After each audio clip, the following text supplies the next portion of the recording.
Coming up on have sex with Sophie-sticated me Mom. on the same night. I don't know if this is a me thing, if this is a new cultural thing, that this is what we're trying to do. So Jesus flew out the window real quick along with Joel Osteen and Joe Myers and that Bible and everything that he was spitting in the first 10 minutes of our date. Once he kind of saw that, hey, I was relaxed, he was like, okay, can we go back to your place to connect? Connect in what? I was like, what are we doing? Well, I don't feel like our relationship is really gonna grow unless we connect. What? Our date is over. It's like 11 o'clock at night. What do we connect with my vagina? What are you trying to say? Dedication, preservation, take a look inside your salvation. Do every good work, it takes patience, like a butterfly. What's up, guys? Sophia here, back with another video. And if you are new to my channel, don't forget to subscribe so you can stay updated on all my videos. And don't forget to hit the notification bell and check the description box.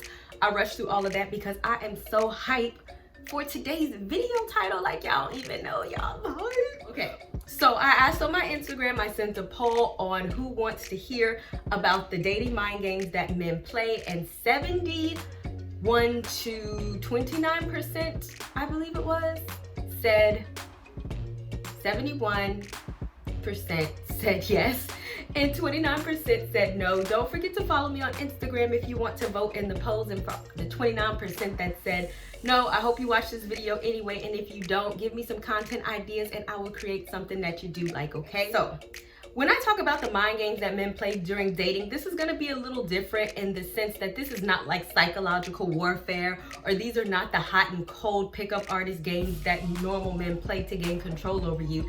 These are the hidden games that men play with you because they want to get something out of you. Now, what is that something? Most of the time it's sex, to be completely honest with you. We grown. Let's be real. Most of the time it's sex. It could be to be your man because they're like, oh dang, I really like this girl. She's real fly, but I know if I present myself as is, then she's not gonna give me the time of day. So let me pretend to be something else and so I can get her. It could be a number of things. So I'm actually gonna start off with this Bible verse, and I think y'all are gonna be like, this makes no sense on how I'm relating it to dating Bible games, but it makes sense in my brain, what I like to call Sophia brain. And so this is an example that I put in my book for single women that I'm also gonna link down in the description box that you can buy it as well, because all of the games that men play fall into these two categories. So it comes from Matthew 7:15, where it says, beware of false prophets, teachers who come to you dressed as sheep, appearing to be gentle and innocent, but inwardly they are ravenous wolves. By their fruits you will recognize them, by their contrived doctrine and self-focus. Fruits are what people do. These are their actions. However, when it comes to mind games or trying to convince women that they are what they want to get them, a lot of men will say something, say one thing, but do another, and they feel that by saying it, it therefore makes it true, ultimately tricking the women into believing that there's something that they're not. So let me give you an example. Like, they can be like, oh babe, I love you, but in your relationship you don't feel loved. Or I put you above everybody else, but he always puts you last, and he don't call you, and everybody else comes first. Or, oh, you know, I see myself with you, or see myself marrying you, but really he's making no real plans to marry you. But because they say it, they feel like, oh, I can trick her into believing that it's true. It's like a smoke and mirrors. Focus on what I'm saying, not what I'm doing, so that I can continue to get what I want out of you, have you where I want you without putting forth any real effort. So the men who are in the wolves, they are the advanced pack. That's what I want to talk about. These are the advanced people where they have really put on a mask, a costume. They have pretended to be everything that you want them to be through actions, through words. But the downside to that is that a wolf is still a freaking wolf, and they can never pretend to be a sheep but for so long, because sheeps are vegetarians, wolves eat meat. And let's say I'm pretending to be a sheep and I'm like, dang, I'm hungry, I'm tired of eating this grass. Eventually they're gonna gobble your behind up because they can't hide their inward nature that they are a wolf. And even though they have pretended to be or do and do all of these wonderful extravagant things where you're like, yes, this is the one that I want. I'm gonna give them my vagina. I'm gonna sleep with them. I'm gonna do everything that I want to do or that they want me to do for them because they are a good man. Really, that is just a facade that they have now masqueraded themselves as because they want to appear to be your equally yoked partner when really they are not. So first, men like to use the marriage card, right? So it's like this. Men will have no intention of marrying you, right? But they will say that because they know that most women want to get married, and they know that if they throw that out there, they can either sleep with a woman very fast, string her along for a very long time. And I've actually had male friends that have actually said, oh, I just gave her an engagement ring just to shut her up, but I have no real intentions of marrying her. And they have been together for like 5 years, and around year 5, he's like, oh, let me go ahead and give her an engagement ring just to carry this out so that I can, put on the sheep's clothing to pretend like I'm giving her what she wants, but really they have no intentions of doing so, right? Every time my story. So a few years back, this was way back, a male friend who was married, he met his wife online, and he had actually convinced me to do online dating. So I was like, okay. So apparently I was not good at it because I must have put up some really ugly pictures. So I met this guy, and I had chatted with him beforehand, and he was like very like, oh, I'm not really interested in a long-term relationship. Oh, I'm not really interested in getting married anytime soon. I just want to make friends. I'll go out on a date if you want. And I'm like, okay, I mean, if you want to go out on a date and like give me food, then fine, whatever. I'm always down, right? So then when we met up for a date, he looked at me and he was like, you don't look anything like your pictures.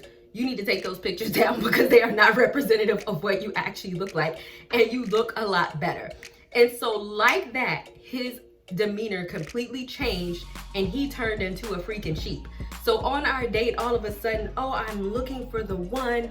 I want to get married. I want to settle down. When, mind you, we had several phone conversations when he had let me know that he was just kind of looking for a friendship or maybe meeting new people. And now all of a sudden he wanted to wife me up and be my freaking husband.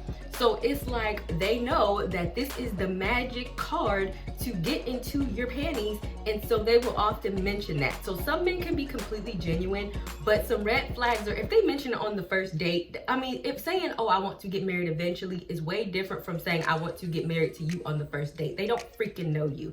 So how could they possibly want to get married to you? And this has happened to me more times than I can count on a first date with men trying to tell me, like one guy, when I told him I had a son, he was like, I have a son too. His name is, and he said my son's name. And I'm looking at him, he's like, because that's where we're gonna lead. I'm going to be Gabriel's stepfather. And, but I don't know you. What the heck? But they feel like putting that family scenario in our brain will automatically have us so delusional that we will just drop our panties, because in the same token, he was trying to take me to go get in his hot tub to have sex, obviously. I mean, he said we could just chill, but I'm not getting no freaking hot tub with no bathing suit and my freaking panties and bra to chill with you. I'm not a freaking idiot. Come on now. All right, so next, if a man is doing well in life, especially if he has financial means, it's like they be trying to like buy you or something, or they'll try to wave all their material gains in front of your face, because sad to say, women, and I don't think there's anything wrong with wanting a provider, because I want a provider, that's fine. But the last thing you want is somebody that's materialistic and think that they can throw some dollar bills in your face, and that all of a sudden you're gonna drop your drawers just because you feel like, oh my gosh, this is the way to get money. But sad to say, a lot of women fall into this trap, like, oh, he got money, he showed me his money, he said that, he wants to do this for me, do that for me. Mind you, you don't even know him. All he did was drop a few dollar bills on you, and then all of a sudden you believe him and you think that this is going somewhere, and now you're like his freaking escort, basically. And so women, don't get caught up in the facade of like, oh, he has money, and because he's such a rare breed and he wants to spend it on me, now I have to jump through hoops and do what he wants me to do because that is the way that I'm going to win his love. That's exactly what he wants. So in this particular instance on date, homeboy, and this was the first date too, like I said, men will always reveal, they sheep's clothing don't even last till like the third date. It just reveals itself on the first date. And this is when I was getting my PhD. And what I was getting it in, which is human behavior. He was getting a PhD in IT. He had a good job and he had numerous houses, so he let me know on the date. He had a Range Rover, so he let me know on the date. He wanted to take me to Hawaii, so he let me know on the date. And after flaunting all of this material wealth, he tried to like molest me. I guess he was like, all right, now that I done flaunted this money in her face, let me touch her titty. Like, no, that's not how this works. But if you are not keen on that, a lot of women, because this is why men feel they can do this, they're like, you know, a lot of women be like, oh wow, he said he was gonna take me to Hawaii, he threw some money at my face and he told me how he wanted me to stay at home. This actually happened with another guy that I was like dating. This happened on like the third date. Oh, he's looking for somebody to marry and he wants to build me a new house if I don't like this house. And in the same token, he's asking you to freaking get naked. So it's like, if you fall into that trap, then come on now. It's just common sense that don't be so blinded by the money, because his money is still his money, and that don't mean that it's yours forever. He just kind of dangle it in like a fish on a hook, and when you bite, it's like hook and sink. He's gonna take the fish off, take his money back, and you know, eat you up, and then goes fly for another fish as soon as he's done with you. And really, when you become that thirsty like that, it really tells the man all that he needs to know about you. Like, okay, she's not really interested in me. This is what makes her glow, is me making it rain on her. And so now I don't even have to put forth much effort. If he's a man who has money, him throwing a few dollar bills at you means nothing to him, if that means that he's going to have full access to your body and you're going to do exactly what he wants you to do when he wants you to do it. Ultimately, yeah, you can want a man who is a provider and who is financially doing well, fine, but to me, that's like, you should be a productive member of society, because that is what you should be doing in life. That's not a bonus. And so ideally, you should want somebody who treats you good and sees your value and don't think that, oh, I can materially buy you because you have now become like a piece of property that is like, I'm exchanging this for you. That's kind of how it is. I'm buying you at the store. You shouldn't want somebody who sees you like that. So next, a man will say and be and do anything that they feel that you are looking for, even though it's not them. Like, if a man finds out that I'm a, like, for example, men, even like if they have met me or whatever and they have asked me out on a date, and let's say I haven't went out on a date yet, but they know me, they know my name. Men are not as dumb. They have actually went online to find my LinkedIn. This has happened, guys. I don't know why people tell me the truth. I don't know if I'm like the lie detector. Men just spill their guts to me and tell me what the real situation is. Men will have told me, oh yeah, you know, I went on your LinkedIn, I saw your blog, I saw this, and it doesn't take far to see that I am a faith-based blogger, and all of a sudden they become Holy Ghost filled and fire baptized in the name of the Lord, and they become the next freaking prophet of Moses or something. Oh yeah, you know, I went to Joel Osteen's church when I was in Houston. This is real, by the way, and blah, blah, blah, blah, blah, blah, blah. So I'm the type of person where I don't feed in it too much, where I'm like, oh yeah, I don't be like, I finally found a good Christian man, because that's what they want. They want to see what sparks you up, so then they know like, oh, this is the key to that thing. There's the key to having her around. There's the key to getting into her vagina. There's the key to getting whatever it is that I want. That's it. So I'm kind of like, oh, very like normal, as if I'm having a normal people conversation. Nothing excites me until you prove longevity of who you are. But in the same token, this was the same man, once again, that tried to have sex with me on the same night. I don't know if this is a me thing, if this is a new cultural thing, that this is what we're trying to do. So Jesus flew out the window real quick, along with Joel Osteen and Joe Myers and that Bible and everything that he was spitting in the first 10 minutes of our date. Once he kind of saw that, hey, I was relaxed, he was like, okay, can we go back to your place to connect? Connect in what? I was like, what are we doing? Well, I don't feel like our relationship is really gonna grow unless we connect. What? Our date is over. It's like 11 o'clock at night. What do we connect with my vagina? What are you trying to say? So if for y'all it might not be Christian, it could be like, oh, I see you have an interest in helping homeless people and I have a homeless shelter and really they don't, or anything. And nothing's wrong with them expressing interest in you and what you're expressing interest in, as long as it is genuine. I don't feel that any relationship that has started off of deceptive means can go on to be successful. And I know that from my couples counseling days when I was counseling a young couple after they had gotten married. And I tell this story in my book as well, that after they had gotten married, a few months later, like 3 months, they were ready to get a divorce. And I remember as I was counseling these couples, and I'm supposed to be the professional, but sometimes you will have some all-shocking moments when you're like, wow, this is really what men think. When she was like, this is not the man that I married, he doesn't do this, he's not like this, and all the stuff that was in their dating and engagement phase has disappeared. And he sat and he looked at both of us and was like, well, yeah, I wanted her, she's absolutely beautiful, I was in love with her, and I just did what I did and pretended to be who I had to be in order to get her. Wow. And most of y'all might be like, oh, but at least she was married, but she was very, very miserable. And every time I talked to her in counseling, the only thing that she could talk about was her ex-boyfriends that treated her way better and how she should have appreciated them, and how she missed being single because she was absolutely being miserable with this person, because the person that she fell in love with was the person that he pretended to be and not the person that he actually was.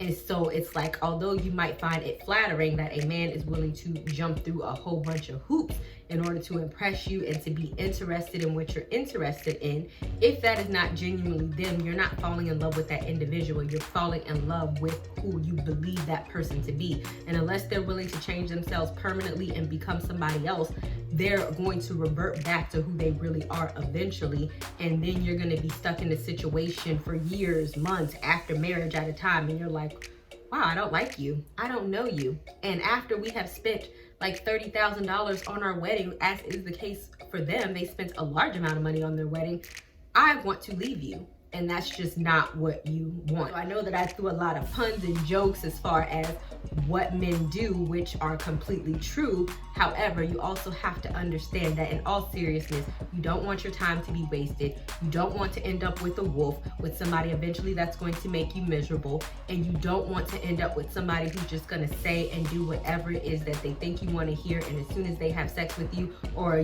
finish having sex with you a few times, they're on to the next victim because they weren't looking for anything serious anyway. That's the last thing that you want. And ultimately, it is your right to protect yourself as a woman. A lot of men will try to tell you, oh, women try to hold their vagina hostage. No, it is your right to protect what is attached to your body. Nobody else has access to it, to keep yourself from feeling used and abused from someone who's trying to run game or trying to manipulate you. And it is your right to get a sustainable relationship if that is what you want. So it is best to, and I'll put my Don't Rush video down in the description box, as I always say, get to know somebody, especially in the beginning. Don't feed them a whole bunch of, I'm looking for this, that, and the third, because they're just going to regurgitate what they heard you say, right? And then they're going to be like, oh, well, I heard she's looking for this, I heard she's looking for that, and they're just going to say what they heard you say, and automatically you're going to be like, wow, this is the one. No, they're not the one. They just heard you say it. They want you, and so they're just going to repeat it back to you. Stand off and really kind of be inquisitive to get to know people, to find out what they are really about without feeding them the answer subconsciously. And there is no rush in getting to a certain point in a relationship. I don't care if he say he want to marry you tomorrow. I have had men introduce me to their mother on the first date and on the second date, and I don't think that that was genuine at all. I think they do that to every freaking body, just to try to show me, oh, you met my mama, this is how serious I am about you. No. So don't get caught up in the hype. Oh, he took me to meet his mom, we're on the way to marriage, and y'all just met each other. You don't know this person. Get to know them first. Even get to know their mama, because I feel like if you show up to their mama house after a second date and she don't look shocked that you're there, then evidently this is something that they must be running together. She probably like, oh, this is what he do, this is what my son do. He just bring women to the house. I just pretend to be happy to be around him, and I know next week he gonna bring somebody else. Come on now. Nah. So that is the tips that I have for you. Date smart. Don't fall for the wolves. Always get to know somebody, and always use your discernment when dealing with some of these men. Don't forget to subscribe, and I will see you guys another day, another time.